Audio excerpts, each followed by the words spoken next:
Yo, yo, yo! Kevin Bowen back, another edition of Kevin's Corner. Hope you all having a great start to the month of May as best as possible, that you are staying safe through this time. Glad to help you out here on Kevin's Corner with a little content action, 1075thefan.com. With all your written coverage here in the offseason, some Zoom meetings that we're having with the Colts right now. We have the coordinators on Monday, Nick Sirianni, Matt Eberflus. We'll have T.Y. Hilton and Kenny Moore on Wednesday. And I think we'll have kind of Frank Reich off and on for the next month or so. So, looking forward to a little bit of content with the Colts going virtual right now for their offseason program. On today's podcast, we'll hit on a lot of Twitter questions. I think last time I didn't ask for them maybe, or I had a bunch saved over. And then obviously with the schedule release podcast on Friday, I just got bored. I know I said I wasn't going to do one, but then I just got bored. I was like, you know what? People need it. 15 minutes, let's go. We'll schedule talk. So if you missed any of that, that should be in your inbox. That hit the airwaves late Thursday night, early Friday morning. So we won't really talk schedule today too much. I think there are a couple questions on it that I will hit on. But we will go over all those Twitter questions, and then the chunk of the podcast will be about rookie playing time. Kind of projecting that out. You know, we do this on an annual basis, like a week or two after the draft of, okay, the depth chart is starting to settle a little bit. You get a clearer picture, and talking to some people about these guys and not only their collegiate backgrounds, but where the Colts view them at potentially as day one impact players. And so we'll get into all of those. For those of you that missed the Nick Sirianni, Matt Eberflus recaps, those are up on 1075thefan.com. It's the first time we've talked to either coordinator all offseason long.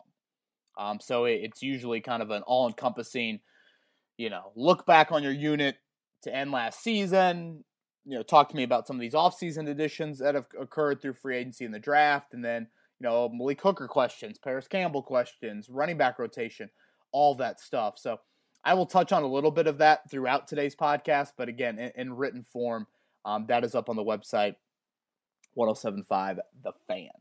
Let's begin with the annual rookie playing time breakdown. Obviously, a very early projection. Having said that, like I've said in the last few podcasts, I don't think we're having an in-person off-season program. I can't imagine that occurring, at least on a full team basis. It sounds like maybe some NFL facilities will open up to their staffs, think more of business operations side and less football operations side here in the coming days, coming weeks. But again, this is a weird time for these rookies inserting themselves in the NFL, and I definitely factor that in to some of the playing time. We will go on a numbered scale, 1 to 10. 10 meaning 16-game starter, 1 meaning you're lucky to make the football team. So that's how we will go with our breakdown here on the 9 draft picks for the Colts. Let's start with Michael Pittman. We are going to go 8 or 9. Every player will have kind of a 2-number evaluation, if you will, for them. So Pittman, I'm going to go 8 or 9. I could see him being a 16-game starter, but I also think to myself, there are personnel groupings where, Frank Reich doesn't have T.Y. Hilton on the field for all 100% of the snaps. So I just think there will be times where maybe he is not, on the field. But having said that, you talk about a college-ready wideout for the NFL. The Colts feel like he is exactly that. Frank Reich has talked about it. There are specific routes that he watched Michael Pittman run at USC and think to himself, yes, that is the body type. That is kind of a missing ingredient that we have not had in our offense over the past 2 seasons. So I think he should be a day one starter. I thought it was interesting on Monday, Nick Sirianni mentioned how, and it was a great question. I forget who asked it. It might have been Stephen Holder. But it was a really good question. Just get more insight on Michael Pittman of like, okay, we all see over 100 catches, over 1,200 yards last year, over 10 touchdowns. What does he do away from the ball? What does he do when the ball is not thrown to him? And Sirianni talked about how at 6'4", 223, he brings some Jack Doyle, Zach Pascal stuff And that's high freaking praise. That is such high praise from this staff because Pascal and Doyle have been lauded for what they do without the ball in their hands. You know, there are games where Pascal would play, X amount of snaps and wouldn't even see a target, but yet the coaching staff felt he was worthy enough to be on the field for a reason. And that comes from blocking, reliability, sticking to your route tree, not deviating from things. And so that's what they feel like Pittman did at USC as well. From a toughness, consistency standpoint, he certainly provided that. I also have been looking more into Pittman, and I do this with all these draft picks over the next few weeks, few months. You kind of find out a little bit more information. And I knew he had pretty quick short area quickness. I remember that being a thing of like, okay, some people see 4.5 in the 40-yard dash, and they're just going to be like, I don't love that. He's not Denzel Mims, which I get it. Denzel Mims is an absolute freak from an athletic standpoint. But at 6'4", 220 plus, the guy can move. And I went back and looked at his combine numbers. He had the fourth fastest three cone of any wideout, and he had the second fastest short shuttle, which is I think 20 yards. I mean that to me is fourth fastest three cone, second fastest short shuttle. That is the early separation in routes, short area quickness, getting in and out of your breaks in more of a fluid manner. Pittman can give you that. So he's going to play. He's going to play a whole lot from day one, and he needs to. All right, Jonathan Taylor is up next. We'll give him a 7 or 8. Honestly, the only reason I don't have him at the same level of Pittman is, because for the vast majority of time, you only have one running back on the field. I know my guy John O'Brien sent in this question of, could you see Marlon Mack and Jonathan Taylor on the field at the same time? And yes, I don't necessarily know how that works because you would think one of them would be more of a threat out of the backfield. Is there some wildcat stuff you could do with both of them? Is there some short yardage stuff where, I don't know, Taylor's lining up at fullback, or you just don't know pre-snap who is getting the ball in that situation? So I think Frank Reich is definitely open to that stuff. But obviously, primarily, you're only having one of them on the field at each time. And I looked at last year's numbers. The Colts averaged 29 rushes per game. So 29 rushes per game for the Colts last year. And if I take that number and try to bring it into 2020, is that, okay, Jonathan Taylor's getting 15 carries and Marlon Mack's getting 12 and, Nyheim Hines and Roosevelt Nix each get 1, something like that. Like, again, it's very difficult to just play that out, but that is me kind of projecting, okay, how could 29 rushes look? And honestly, what I think, and Sirianni mentioned this on Monday, of like, we don't look at it as a 1-2 punch, we look at it as a 1-1 punch, which is just such great coach speak. Does that mean switching series? Is that okay, boom, we're going to start the game with Jonathan Taylor, and then the next series is Marlon Mack, and then the next series is Taylor. How does that look? And vice versa. Maybe Mack is going to start the season, as that lead back. So I think that'll be something that you will look into for sure, but you've got to tap into Jonathan Taylor right away. There is no patience with running backs. You don't draft running backs at 41 overall and be like, yeah, this guy's going to sit, and this guy's going to, he's going to develop a little bit more. No. This guy is playing for you, and he needs to be an impact player for you right away. All right, moving to Julian Blackmon, I'll go with 4 or 5, and obviously this is just kind of a bit of a murky situation with him dealing with the ACL.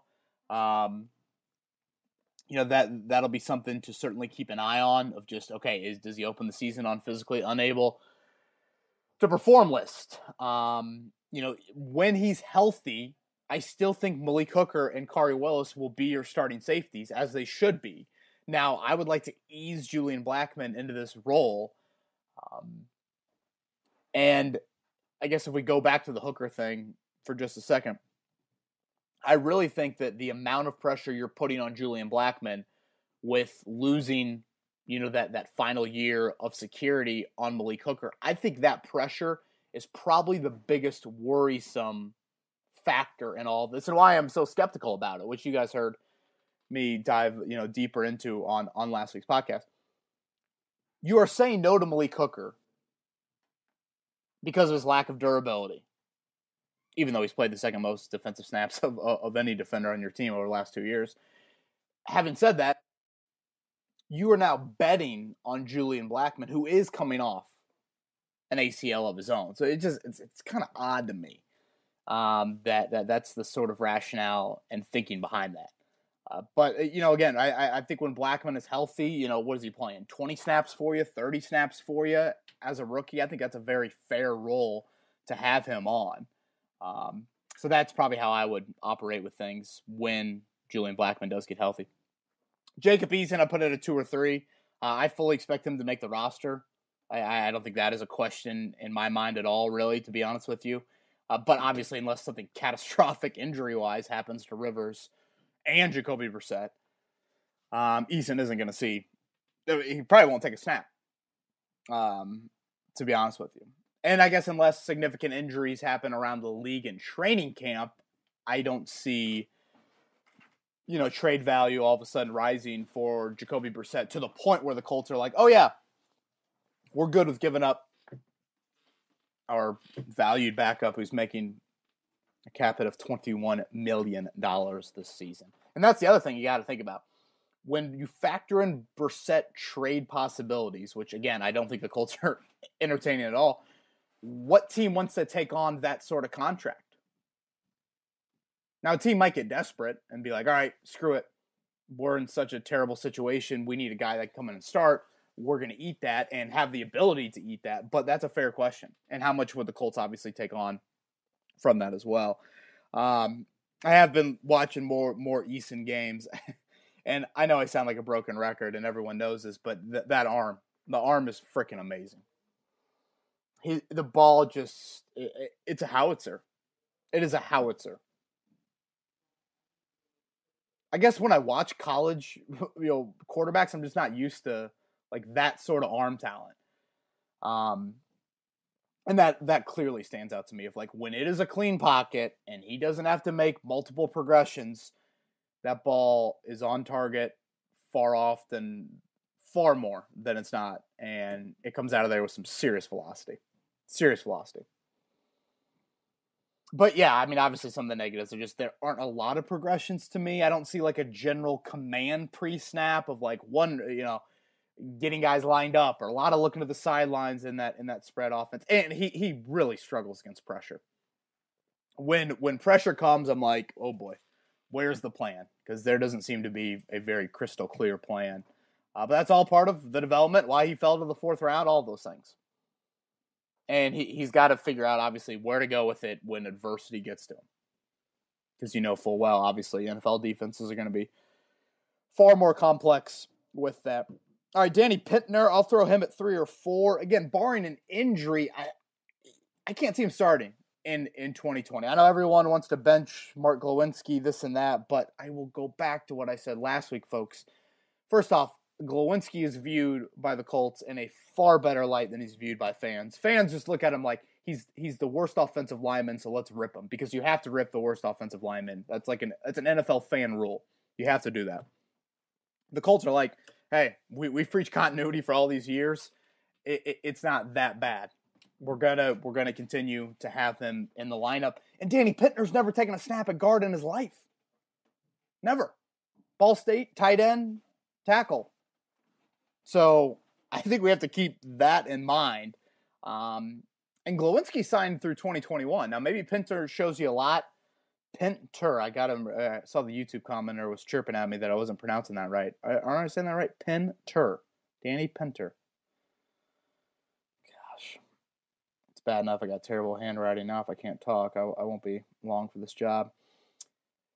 Having said all that, you are one, torn meniscus, one, whatever. Insert your month-long injury here from Danny Pittner playing a lot. So I think that this is something where you can ease him along. He could be your top reserve, and like we've talked about, that is one play away from playing a good amount, but I still don't think he is supplanting Mark Glowinski in the lineup really anytime soon, and I mean that by here in 2020. Rob Windsor, the D tackle out of Penn State, I'll go with 2 or 3 on him. I think he's in a fight to make the team. And I know the Colts made the comment he can play in waves, and they love defensive line rotation. And you had, what was it, yesterday? Yeah, Eberflus talked yesterday about, okay, I want to rotate 4 defensive tackles. All right, well, let's start looking at numbers. 4 defensive tackles. Buckner, duh. Grover Stewart, duh. I would assume Sheldon Day. There's 3. Then my 4th would be Danico Autry or Tyquan Lewis, with knowing that you can also play them outside in a pinch. So what Windsor has got to do is he's got to show value backing up Grover Stewart and also playing 3 technique. And he really needs, Autry or Lewis. I would say Lewis is probably the more, I don't know. Autry saved more money and he's older, but Lewis is the guy that clearly hasn't lived up to it so far. So yeah, I just don't think it's a slam dunk, and that's part of just the crowded nature that comes with defensive line. Now, Windsor should be very happy that he's with a team that values 8, 9 defensive linemen a ton. Eberflus did confirm yesterday. I asked him that question about, okay, no Jabal Sheard, how are you replacing that on early downs? And I threw out, could Autry and Lewis be that guy? And he definitely said that that's something they are for sure looking into.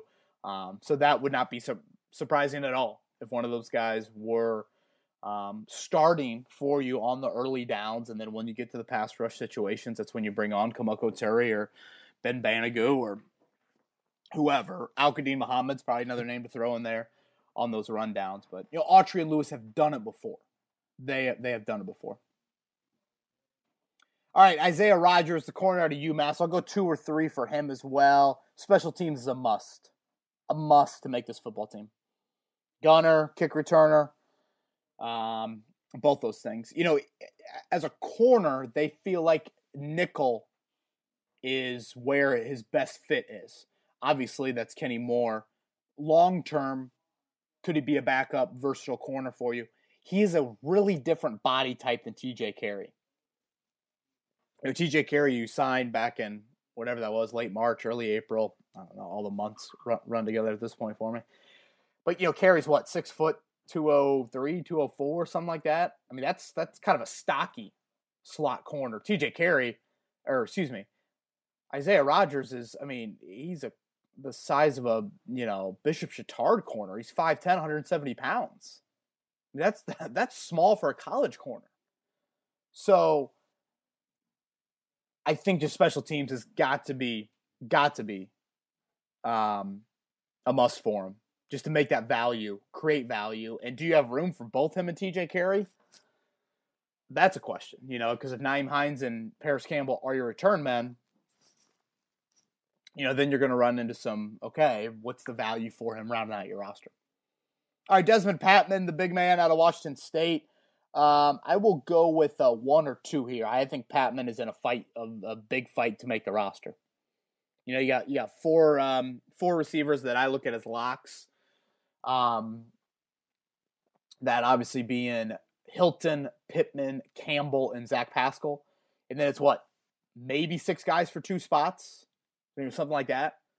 And I say maybe 2 spots because, you're keeping an extra fullback this year, or you're adding a fullback, I should say. Like, there's a bit of a numbers crunch. Like, 6 wideouts is not just the blanket number of wideouts. A lot of teams only keep 5. And Patman has no return ability from his days at Washington State. And when you watch him Washington State, I need to look back into some more film, but I saw a lot of just every other series, he'd be on the bench, and he's playing just outside on the right side of the formation, and the variety of routes weren't really there, which he admitted, that's something that he's got to develop. So I think this is a developmental project, and I think it's a practice squad type of project. 6'4", 225, there's a lot to work with for a guy that runs 4.48, but again, I think there is there is a good amount that still needs to be developed with him. And Pittman and Pascal, I think, are two of your kind of bigger body guys. Obviously, Pittman being more of that. All right, the final pick is Jordan Glasgow out of Michigan. I give him a 4 or 5. Now, obviously, he's not playing defense for you as a rookie. You're so deep at linebacker. But when Chris Ballard mentions he's got pro special teams ability right away, I'm not going to overlook that. Like, there's legit special teams ability out of Glasgow. He's cheaper. He's under contract for 4 years. I just think that makes him a better fit for you than potentially Matthew Adams or Zaire Franklin. Franklin especially, who's been a guy that's been a core special teamer for you. And that's kind of the back end, roster mechanics 201, if you will, of like, all right, sometimes you don't just let these former draft picks play out their entire rookie contract. And once you get to the back end of like, oh, they're starting to make a little bit more money and they're now 2 years older than they used to be, and we just drafted a guy. It's a little bit of saving of money, and I also think that they really like Glasgow. I do. I think they really like him. All right, before we get into Twitter questions, let's touch briefly on the undrafted class. Anybody there, rookie playing time? It's like outside of Blankenship, the kicker, who, I mean, boy, could you have a better situation? You're pretty much walking into a room where, 40-60 chance to make the team. You got to give Chase McLaughlin a little bit higher than a 50% chance based off what he did last year in the NFL. No other undrafted free agent obviously is anywhere close to those type of odds of making the team. Like, no one. I don't look at any of these guys and say, oh yeah, they're a player away from being on the 53-man roster. Like, all of them are 2 and 3 rungs down on that depth chart ladder. And that's why this limited offseason program absolutely kills these guys. Jack Doyle talked about it last week. He's an undrafted free agent going down to Tennessee. And immediately when you walk into the building, you are, 3 people down on the depth chart. Jordan Glasgow told a great story at Michigan where when he was a walk-on early on, he was originally a safety. He walked into the room and he's the 8th safety on the depth chart as a freshman. And when he would pass a couple of guys during his freshman year, he'd go right back to 8 going into a sophomore year because they would bring in 2 4-star recruits. And so that would push him right back down. So every single in-person rep, and then Glasgow said the only way the defensive staff trusted him in a game setting was when I think Hudson from Michigan got ejected for targeting, and they had to put Glasgow in the game. So that's life of a walk-on, and in a way, these undrafted free agents are a bit walk-on-like of like, you need every single in-person rep, meeting time, on-field stuff possible to truly make a strong impression. So I think it hurts all these guys. I mentioned, what's his name? Carter O'Donnell, I think is the CFL offensive lineman. He was one that I threw on there, but I think it's going to be very difficult for any undrafted free agent, not named Blankenship, to make this roster. All right, Twitter question time here. Let's start with Louise. Louise chimes in. Which position group do you think will have the most difficult cuts at the end of training camp? Wideout, DB, D-line, linebacker, quarterback. Luis, great question. Got to be defensive line, right? By a wide margin in my eyes. I mean, you're talking about depth, tons of depth. Potentially cutting a draft pick. Rumors of cutting a former second rounder. So yeah, I would say defensive line. Wideout really, as I mentioned earlier, it's kind of just a bunch of dudes for 1 or 2 spots. It's Marcus Johnson and Ashton Doolin and Reese Fountain and Desmond Patman and maybe 2 spots, but could just be 1 spot. DB, to me, you're kind of set at corner for a while, and then it's okay, Isaiah Rodgers or TJ Carey for that last spot. I think Jacob Eason clearly makes it over Chad Kelly. I do. I think he should. And linebacker is just special teams. Arcadius. What a name. Boy. Throw that on the Bowen boy name list. Arcadius Bowen. Gosh. Sounds great. All right, Arcadius, due to his size, do you see Michael Pittman becoming Phillip Rivers' favorite option from the get-go? Also, do you see T.Y.'s role changing? Boy, I'm not going to. That's kind of a slap in the face at T.Y. Hilton. And I know that Rivers has had this history with the bigger body wideouts, and I do think Michael Pittman will be a favorite target, but not the favorite from the get-go. Nick Sirianni yesterday talking about T.Y. Hilton, it was kind of like we forgot about Hilton a little bit. Like, we haven't talked too much about him this offseason. You almost forget, like, wow, that dude is damn good at football. And certainly he had the injury-riddled season last year, but he's a huge, huge part of this offense. And Sirianni was like, he is our alpha. Our passing offense goes through him. And Sirianni sounded like a kid dreaming to be a professional sports athlete when he was talking about Hilton and the routes from the San Diego, LA days that the Chargers ran, like specific plays of Travis Benjamin over the top or Tyrell Williams on underneath crossers, where you let Hilton do more post-catch. And that hasn't been tapped into enough, I think, in Hilton's career. So, yeah, I mean, they fully expect big things out of T.Y. Hilton. And this is a huge year. I mean, this is a contract year. This is a make-or-break final stretch for T.Y. Hilton. Do you get that third contract here in Indianapolis? Is it a multiple-year contract? And I still think, like, there is an amount of trust that Michael Pittman's got to earn. And honestly, there's an amount of trust that T.Y. Hilton's got to earn. Like, everyone has to earn trust with Rivers, but I think it's easier for a veteran. Sirianni also mentioned that when Rivers signed here that he thought back to that 2016 game, Chargers Colts. I think it was week 3. Everybody will probably remember this play. At Lucas Oil, Colts are down. Hilton does catch kind of a slant almost. He first catches a 4th down pass on Jason Verrett to extend the series and really save the game. Colts are looking at 0-3 at that point. And Hilton catches a slant and just takes off for a 60-some yard touchdown. And the rest is history. And Rivers, like, vividly remembers that. And that was a reason, like, in the back of his mind. He's like, I'm going to go there and still have a number 1 wideout.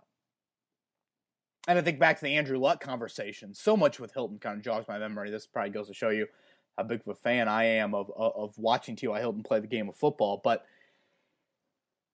when Wright got here and Andrew Luck explained to Reich of, like, okay, this is who T.Y. Hilton is. Luck had a hard time doing it in just kind of like, layman's terms, which I guess Andrew Luck probably has a hard time relating to a lot of normal folk with that. But he just basically said to Frank Reich after a while, like, just trust me. Trust me. This dude is an unbelievable pro, knows how to get open, great route runner. It might not look like exactly what you draw up, but he gets to the right spots. So, yeah, I think all of those are reasons why Hilton is still going to have a big role.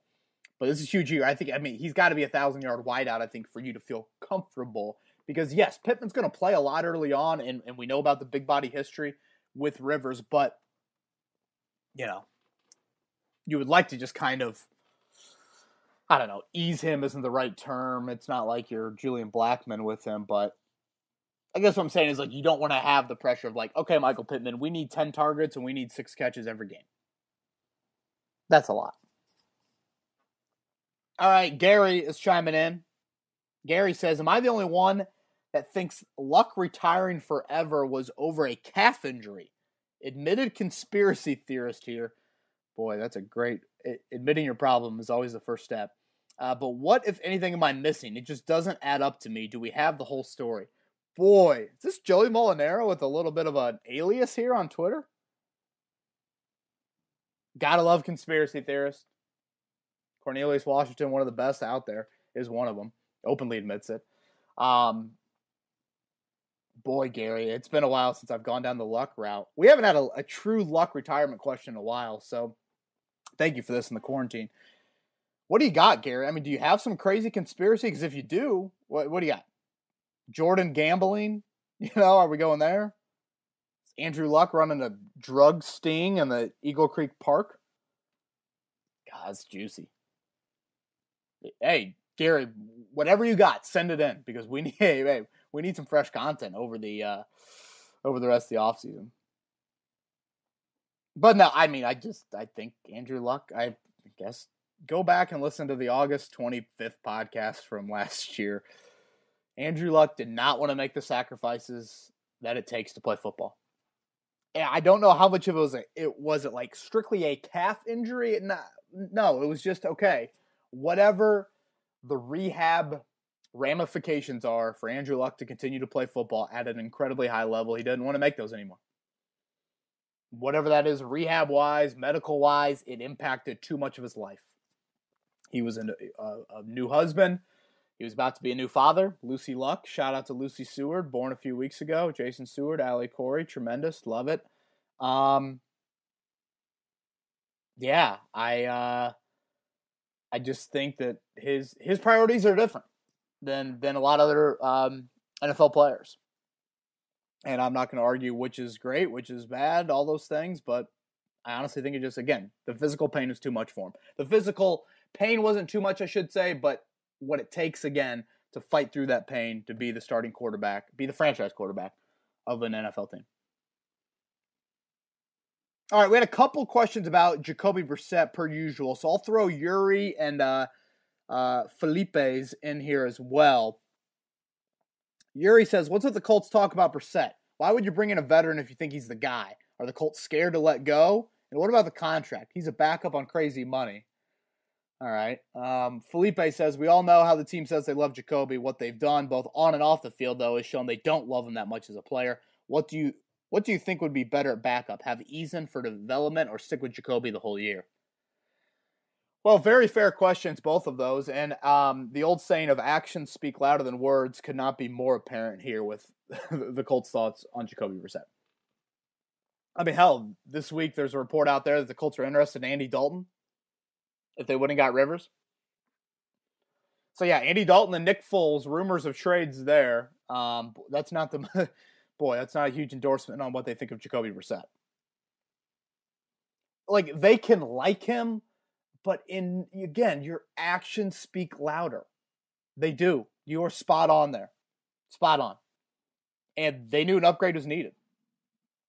Now, as far as the whole backup thing, and you guys have heard me talk about the contract, I would have parted ways with Jacoby Brissett far earlier in the offseason.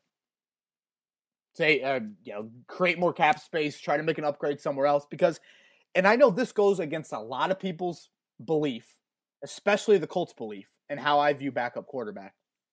And I guess I understand the value of a backup, and I think Jacoby Brissett is probably one of the top one or two backups in the entire NFL.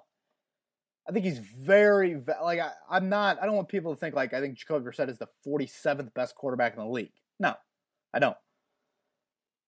But I'm just of the thinking of Phillip Rivers has started 224 straight games. If he gets hurt, then I'm ready to start the clock on the next franchise quarterback of the Indianapolis Colts. And I'm ready to give Jacob Eason an opportunity to go play. I am. And again, I know that goes against a lot of people's thinking. They will say, I had somebody tweet at me that Brissett could come in and easily go 4-0. I'm like, Jesus Christ, if he easily could go 4-0, why is he not the starter? Like, come on. I don't need to go down the numbers of Jacoby Brissett. Look at the last 4 games. Look at the vast majority of the season. Didn't have a single 67% passing game or better since week 3. Week 3. So I'm of the belief of, like, okay, if Rivers gets hurt and you can get Jacob Eason under center for multiple games, would that hurt your 2020 season outlook? I guess it would. Yes, Jacob Eason is probably not as quarterback ready as Jacoby Brissett is. I'm not going to argue that. But I think he needs game reps. And I think you have to evaluate him in game settings to get a true answer on what you have with him. And those reps can be damn valuable, especially for a guy that has only started 1 year of the last 3. I talk about handling pressure with him, making progressions. That's all great when you're wearing a red jersey. Oh, that's beautiful. You can do it in a classroom. Can you do it when the live bullets are flying? So that's my thinking on it. And I guess Felipe asked the question. So, I mean, he's obviously thinking about it as well, but that's what I would do. Now, if you're 10-2 and, you know, Rivers gets hurt for 2 weeks and you're trying to get home field, I'm probably in the wrong. I am probably wrong, but that's my thought process on it. Philip Rivers a stopgap, and how else are you going to evaluate Jacob Eason? How else? Scrapper135 chiming in. Good to hear from you, Scrapper. Do you think Ballard ever hit the mute button on Irsay during the Zoom draft conference? Oh, gosh. Oh, that gave me a good chuckle. I would pay a decent amount of money to see the uncut versions of some of those edited, you know, the whole With the Next Pick series. Come on now. That's a highly, highly edited program. Rightfully so, I guess. But I would love to see. I did feel at one point like Irsay was talking, and Ballard or Reich, I think it was Ballard maybe, which again, Ballard like is running the NFL draft from his basement, like he should be very focused on the task at hand. He really wasn't paying attention to Irsay, and then like Reich chimed in like, "Oh gosh, we forgot about Irsay." Like it was almost like is no one paying attention to Grandma or Grandpa at Thanksgiving or Christmas? It's kind of like, oh yeah, Jim, yeah, big body guy, you know. He can create separation, or I would have to go back and watch it. But I feel like that happened at one time. Good to hear from you, Scrapper. All right, Brennan. Hi, Kevin. Question for the pod. There's been some rumors that Pat McAfee might be coming out of retirement to punt or kick in the fall. Would you take him back with the Colts or stick with Rigoberto, Chase, and Rodrigo? Boy, Patty Mac is up to something on social media. I've seen that. His compound out there in Geist, he's kicking, and I feel like we forget at times how good McAfee was as a punter. That dude was incredible. I mean, seriously. He was an All-Pro, I think, at least once. He should have been All-Pro more than that. But having said that, no, I'm sticking with Rigoberto. He's, 25 years old? Just signed him to a 4-year deal. Yeah, he's kicked at a really high level. And still with field goals with McAfee, I guess that's the unknown. I really have not seen him kick many field goals. What did he do? Was it the Giants preseason game where he kicked a real long one? I mean, I know he kicked at what's it called? West Virginia. But I mean, hell, that's over a decade ago at this point. So, boy, he's up to something. He loves Indianapolis so much, which is just awesome to have that presence in our city. But I would think he'd understand the Colts situation, especially a punter. I don't know, maybe not a field goal, but certainly a punter. All right, Brian, do you see any of the draft picks not making the team? Great question, Brian. Yeah, I do. I mean, you had 3 miss the team last year. Now, Javon Patterson tore his ACL, but Gary Green never had a prayer. Jackson Barton never had a prayer. Green is a DN. I mean, Green, and this is where you're at right now as a roster, which is a great situation. Green was so, I don't know, what's the word I'm looking for? Distraught is way too aggressive. He was just, I guess, disappointed in the lack of opportunity here. Now, when you're drafted, you don't create your own opportunities. When you're an undrafted free agent, obviously you can pick your home. But he was like, I didn't have a hope or a prayer of making the 53-man roster. He initially signed with the Patriots practice squad. Now, he's back on the Colts 90-man roster. But basically what I'm saying is there's just not these, like, tremendous opportunities. So I think on the 53-man roster look that I did a few weeks back, I had, or I guess just a week or two back, I think I had 3 missing it. I think I had Windsor, Rodgers and Patman. But I would set the over-under probably like 2.5. Yeah, I mean, Pittner's a lock. Eason, obviously, I think is going to make the team. I think Glasgow's going to make the team. So, yeah, that's what you get into. I mean, Pinter as a 5th-round pick, usually your 5th-round picks make the team. You got 4 6-rounders, and those are the tough ones to me. And I go back to what I said earlier about the Windsor debate. If you're keeping 4 defensive tackles, to me, and I'm not, maybe this is my Notre Dame, Indianapolis bias coming out with Sheldon Day. Sheldon Day started in the Super Bowl. Sheldon Day's a damn good football player. So Sheldon Day, Grover Stewart, DeForest Buckner are locks in my mind. So that's 3 of your 4 defensive tackles. Then to me, if you've got this versatile option of Danico Autry and Tyquan Lewis, could you sneak Windsor to your practice squad? Maybe.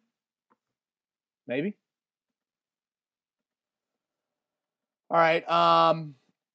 Who's up next? We got Dan. When are you back on 1070 again? So Dan, my weekly segments on the Fan are Mondays and Fridays, 7:30 in the morning.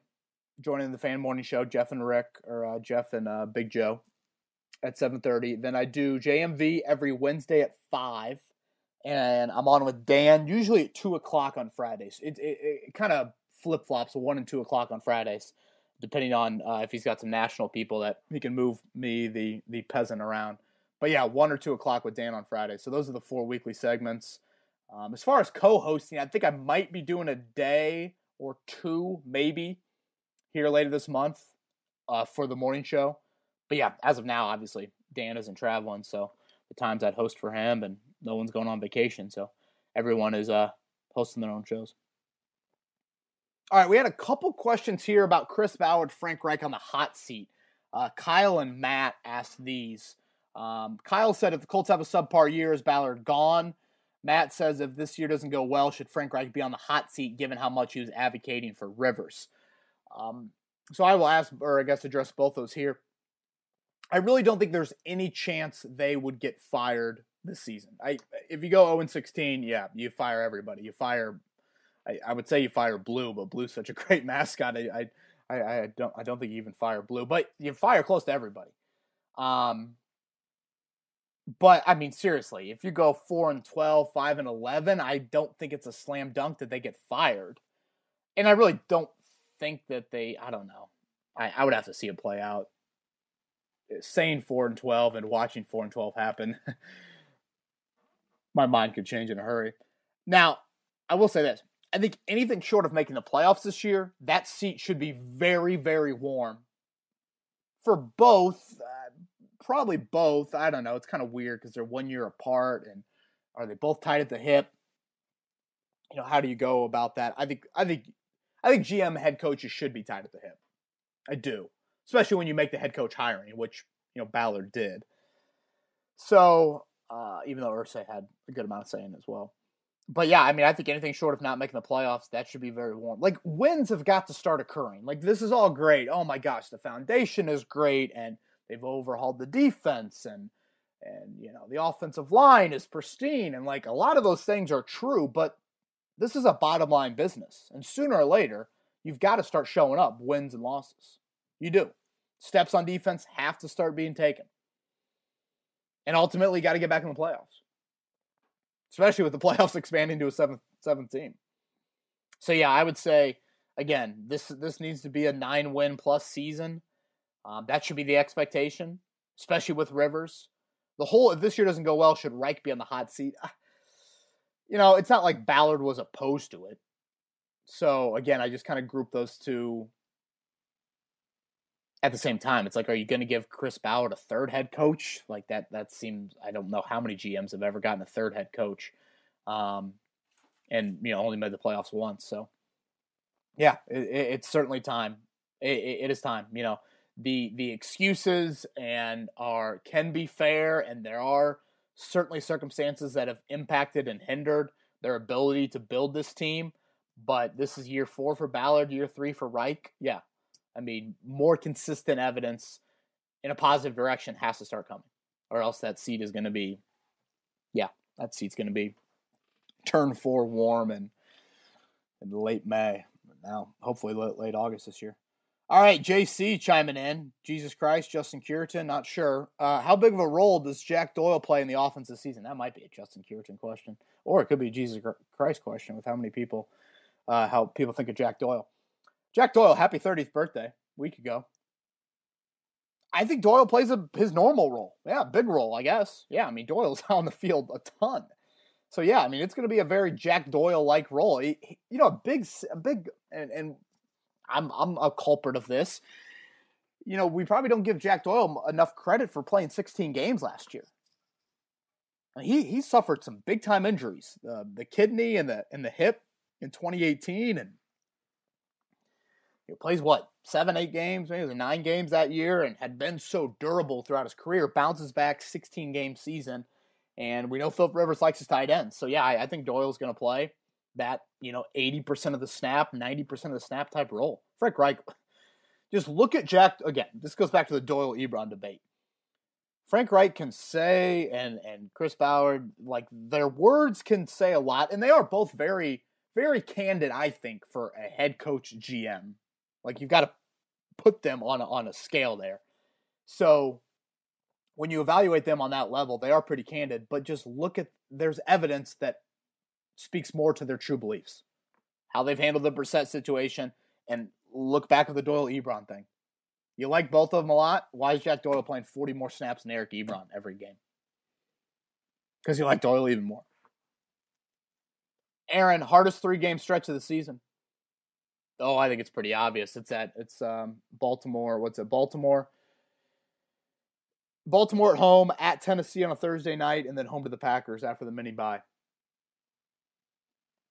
Yeah, clearly to me. I mean, there are a couple other stretches late in the year. We have Texans twice in 3 weeks, and you travel to Pittsburgh. Yeah, but still, I think it's pretty obvious. Hardest 3-game stretch to me. Yeah, right there. November. What is that? November 9th? I want to say 8th, something like that. I don't have the schedule in front of me. But home to Ravens, at Titans, home to Pack. I mean, shit, that is, whew, that's a gauntlet. And you play twice in 5 days. Florenzo.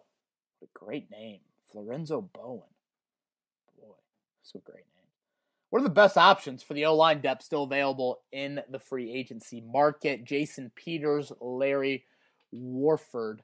Yeah, those are obviously probably the 2 biggest names out there in the open market. What we have to remember to ask with all of these guys, do they want to continue to come to here to Indianapolis and compete for a top reserve job? The Colts don't have an open starting job on their offensive line. Jason Peters has started how many games in his career? He ain't coming here to be a backup. Warford, a former 3rd-round pick, he's not coming in. They want to compete for a starting job. There's a reason Joe Haig and Josh Andrews both left. I want a better chance of starting. So I don't know where this offensive line depth is going to come from. I just can't see the guys out there that have the starting experience coming to a very established offensive line group. So maybe cut downs. Maybe that's where you get them.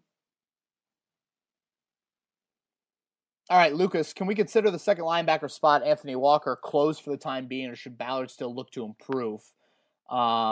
Lucas mentions how Anthony Walker has a big locker room presence. I mean, is Bobby Okereke in the competition? I mean, last year, that's certainly what they talked about. I would like to see a little bit more of EJ Speed. Now, I'm an Anthony Walker fan. I do. I like him. But I'm going to be curious to see how all that plays out. Because from an athletic trait standpoint, Okereke and Speed have, and I should say more Okereke. I think Speed's still a little bit of ways away from getting on the field. But, Walker is in a contract year. Is there a passing of the torch? We know Darius Leonard loves him. I just think he's so reliable and, he cut a lot of weight after being drafted in 2017, playing in a different system. Just kind of changed his body, I should say, more than cutting his weight. IU fan in Texas, will 8-8 allow the Colts to be a wild card playoff team?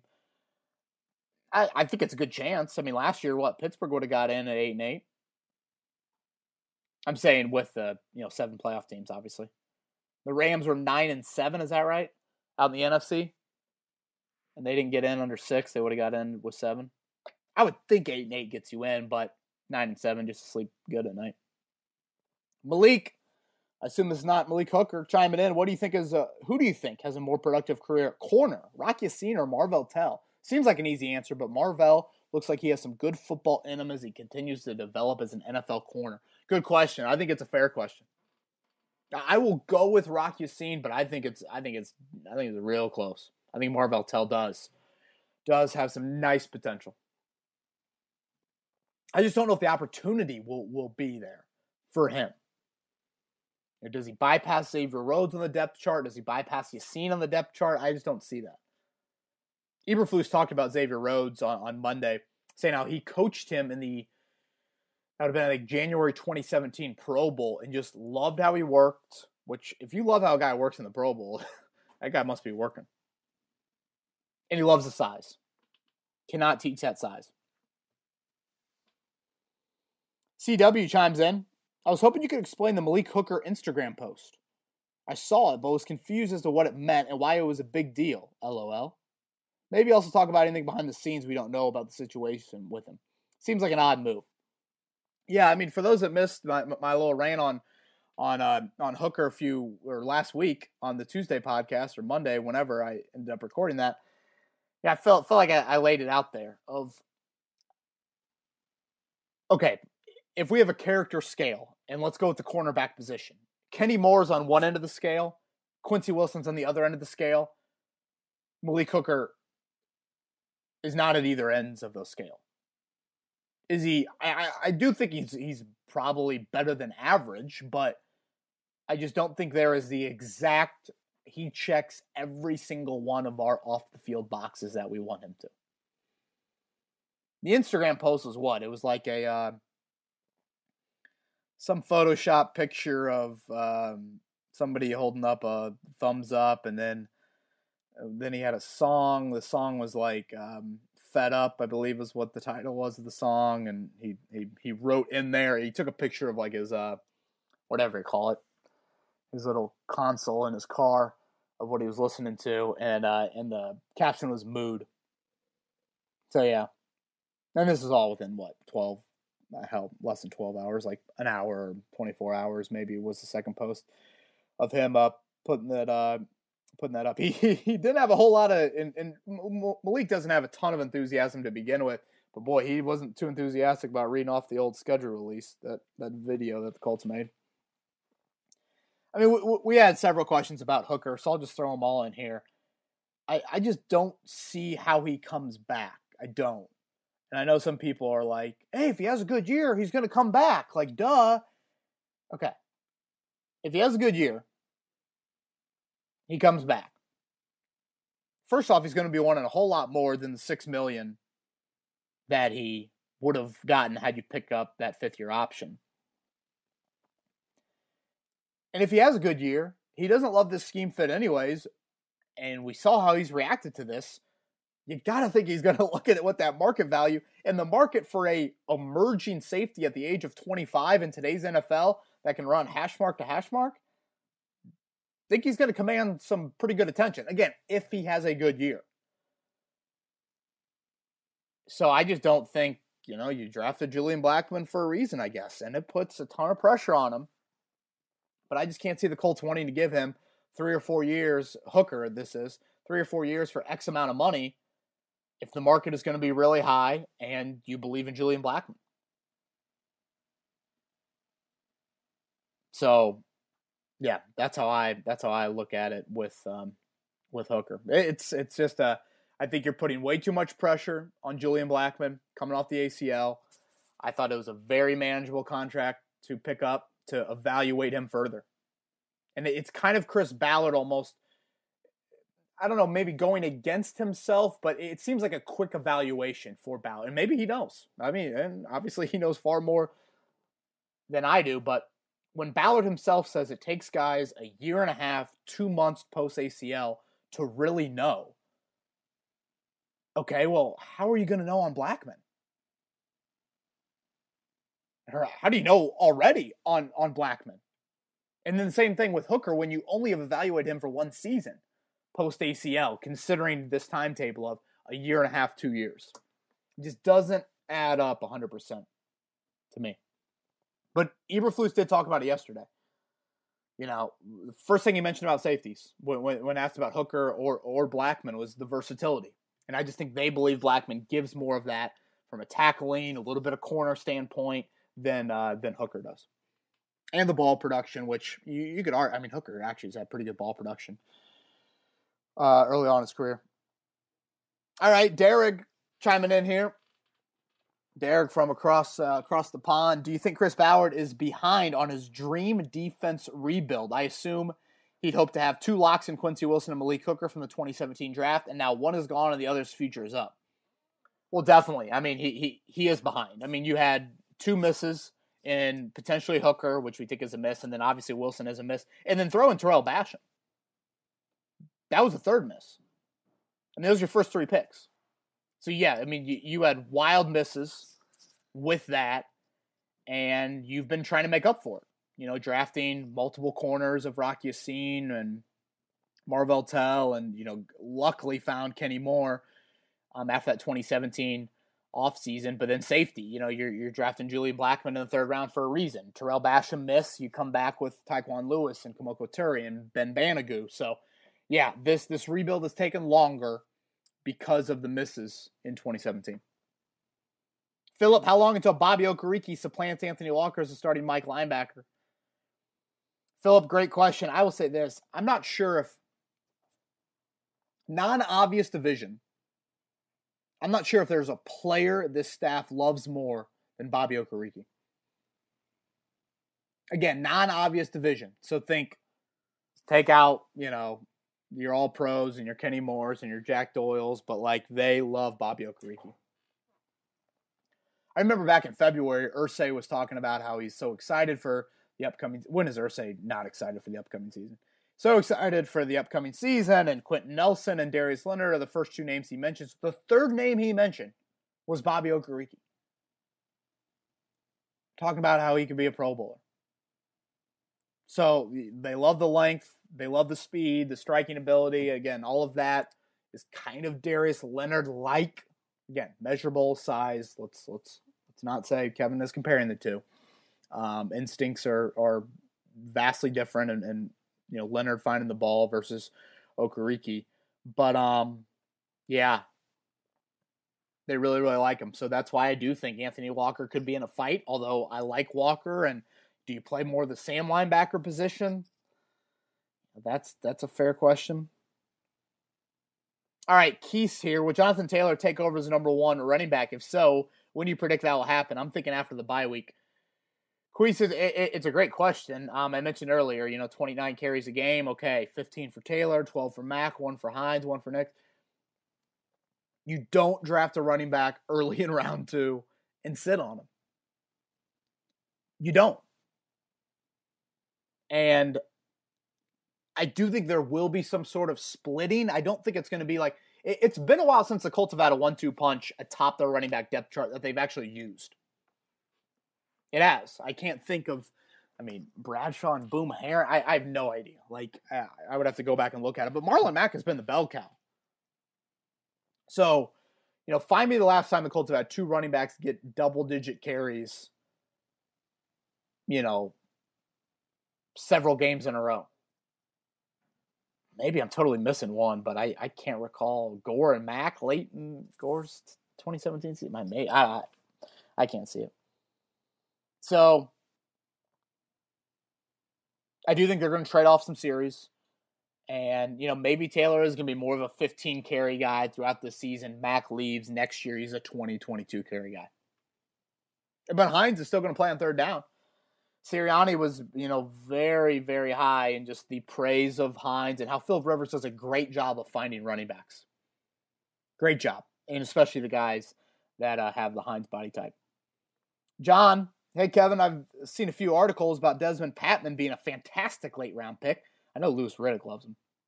I've seen other articles saying he's a long shot to make the roster. The coaching staff decides to go with Johnson or Fountain over Patman. Could we move Patman over to tight end? He's taller than Trey Burton and weighs roughly the same. He could be a good move tight end. Yeah, maybe. I don't know. It's hard to project that. Like, wideout to tight end. Like, have there been any successful moves of that? Have there? I can't think of anything like off the top of my head. And we got a couple questions about Patman.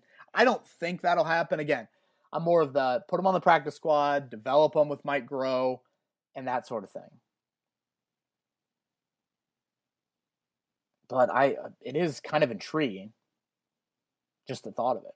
Mitchell, I know it's a huge long shot, but with Dak and Dallas not talking a new contract, and Aaron Rodgers wanting out of Green Bay, any future into one of them being a Colt, just a thought.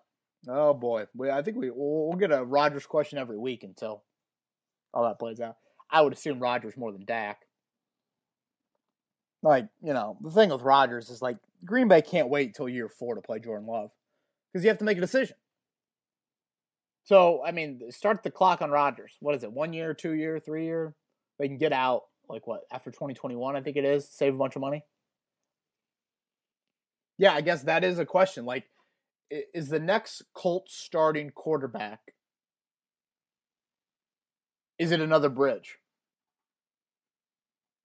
Or is it, the next quarterback's going to be the guy for 10 years? JJ.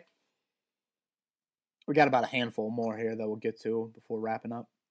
All right, JJ chiming in. Where you at, JJ? Oh, I got you. Reacting to the continued lack of primetime Colts games, perhaps the schedule makers and networks value exciting, winning teams with must-see players, not the Colts for several years, more than the Colts GM's brilliance and their high-character locker room. What am I missing? All right, schedule question, and obviously you guys heard my rant, and I feel like the Colts should be irate. What we need to make sure we are doing is what we are measuring this on. We are measuring the schedule and lack of home primetime games off of 5 years of evidence. It's like the Malik Hooker thing. The Malik Hooker thing, I am not measuring that off of go give Malik Hooker a 3 or 4 year contract extension. No. I'm saying, is he worthy of another year of evaluation on a $6 million deal, which is middle of the pack free safety money, while you ease Julian Blackmon along? That's where I'm evaluating that decision on. With this schedule thing, I'm evaluating on the Colts have not had a home primetime game on Sunday or Monday night since 2015. That is, first off, it's a competitive disadvantage. They're always on the road, and they're always on the road seemingly for these short home weeks, whether you're coming off a Monday game or you're going into a Thursday game or you're whatever. I decided to crunch the numbers on it. So here we go. Since the Colts last played on Sunday or Monday night at home, we all know the game. Infamous. Griff Whalen, Colt Anderson, pray for him. 159 games the NFL has had on Sunday or Monday night. Every single team in the league has hosted a primetime game. Every single team in the league has had at least 2 home primetime games in that span since the Colts and the Jags. They're trying to ship the Jags to a new continent. And the Colts are in the same breath as them. So I'm thinking to myself, okay, how bad have the Colts been across the rest of the NFL? And we know Andrew Luck was their quarterback leading in the 2016 season, leading into 2017, leading into 2018. When the schedule came out, Andrew Luck was supposed to be the Colts quarterback 2016, 17, 18, and 19. So then I'm thinking to myself, okay, how good have the Colts been in that span? They had the 14th best win percentage. 14th. Out of the 32 teams in the league over that span.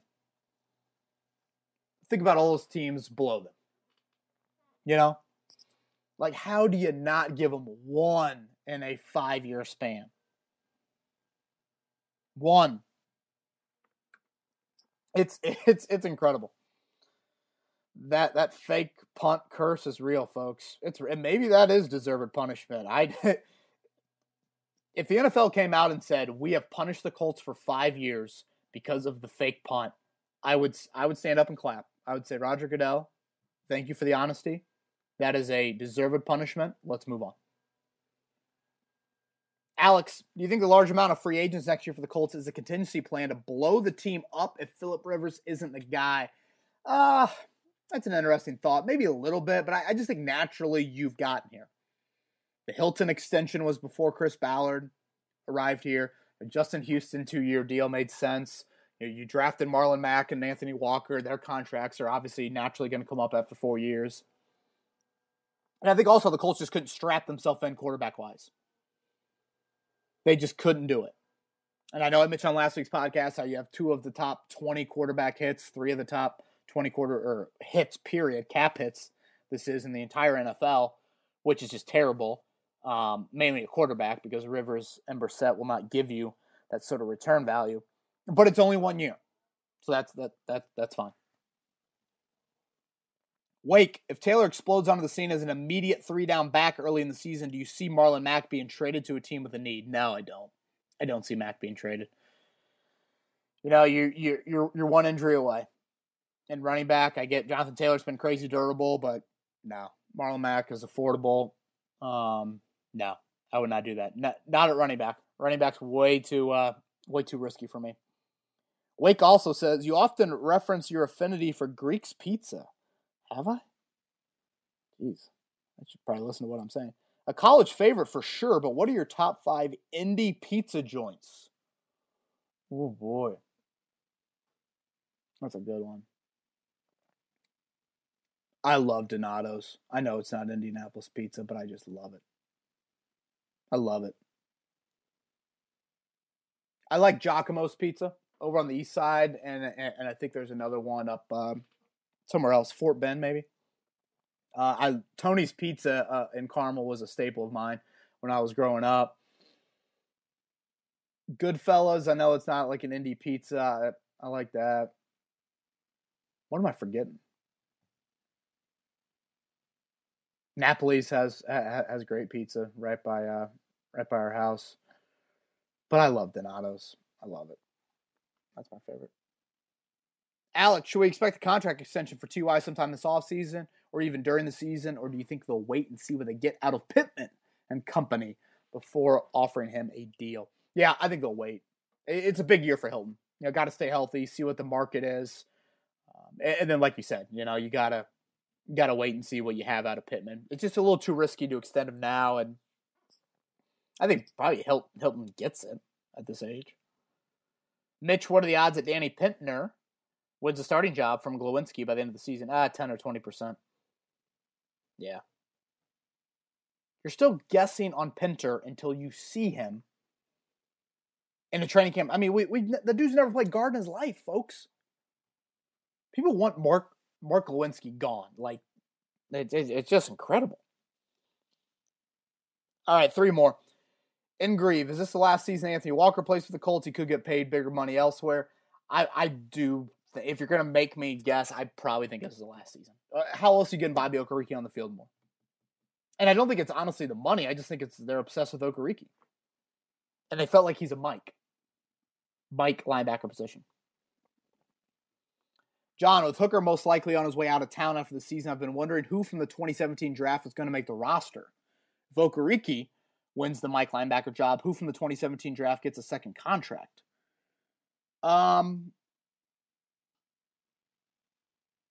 Yeah, I would say 3 guys are going to make it. Anthony Walker, Grover Stewart, Marlon Mack will make this year's roster, and Grover Stewart may be the only guy who gets a second contract. Is he also in a contract year? Yeah, he is. I keep on forgetting about him. Yeah. So that 2017 draft, 7 picks you had. 4 are gone.